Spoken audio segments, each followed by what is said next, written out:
તો સુરતના બેડ ગામ સ્થિત શ્રીજી ફાર્મ વેડરોડ ખાતે બીએન ગોધાણી ઇંગ્લિશ મીડિયમ સ્કૂલનો વાર્ષિક સમારોહ અયોધ્યોત્સવ 2024 યોજાયો હતો। આ કાર્યક્રમમાં શાળાના વિદ્યાર્થીઓએ મનમોહક સાંસ્કૃતિક કૃતિઓ રજૂ કરી હતી। સુરતના બેડગામ ખાતે બીએન ગોધાણી ઇંગ્લિશ મીડિયમ સ્કૂલમાં વાર્ષિક સમારોહનું આયોજન કરવામાં આવ્યું હતું। આ વાર્ષિક સમારોહ અયોધ્યોત્સવના નામ હેઠળ યોજાયો હતો। કાર્યક્રમમાં શાળાના વિદ્યાર્થીઓએ મનમોહક સાંસ્કૃતિક કૃતિઓ રજૂ કરી હતી, જેમાં તેમણે વૈદિક ગ્રંથોનું જ્ઞાન, પરિવાર ભાવનાઓનું મહત્વ જ્ઞાન સાથે ગમ્મત સ્વરૂપે સમજાવ્યું હતું।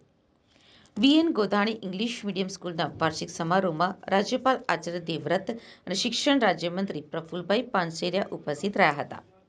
રાજ્યપાલ આચાર્ય દેવવ્રતે જણાવ્યું હતું કે દેશને વિશ્વગુરુ બનાવવા માટે શિક્ષણ જ કારગર શસ્ત્ર છે।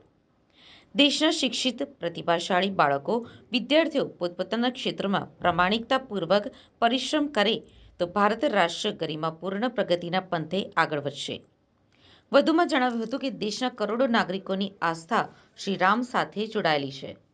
રામલલ્લા અયોધ્યા મંદિરમાં 500 વર્ષની પ્રતીક્ષા બાદ બિરાજમાન થઈ ચૂક્યા છે। આ કાર્યક્રમમાં શિક્ષણ રાજ્યમંત્રી પ્રફુલભાઈ પાનસેરિયા ઉપસ્થિત રહ્યા હતા અને બાળકોને માર્ગદર્શન પૂરું પાડવામાં આવ્યું હતું। તો આજે અમારી વીએન ગોધાણી સ્કૂલનો એન્યુઅલ ફંક્શન હતું, વાર્ષિક પ્રોગ્રામ। કારણ કે આ પ્રોગ્રામમાં બધા બાળકોને જે એક્ટિવિટી કરવાની મળે એનાથી બહુ જ પ્રોત્સાહિત ને ઉત્સાહિત થાય છે। એટલે આપણે બાળકો તો પ્રોત્સાહિત થાય પણ એના વાલીઓ એનાથી પણ વધારે હરખાય છે અને નેચરલી છે।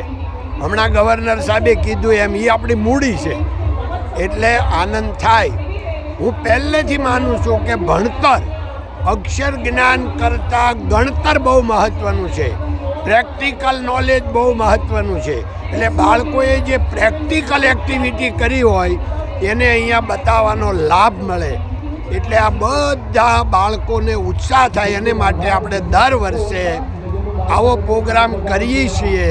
અને આ વખતે આપણે માનનીય શ્રી ગવર્નર સાહેબ દેવવ્રત સાહેબને આમંત્રણ આપ્યું અને એમણે સહર્ષ સ્વીકાર્યું, એ આપણા સદભાગ્ય છે। એટલે આવા આપણા પ્રોગ્રામમાં ગુજરાતના ગવર્નર પધાર્યા એ અમારા માટે, વાલીઓ માટે અને બાળકો માટે ગૌરવની વાત છે।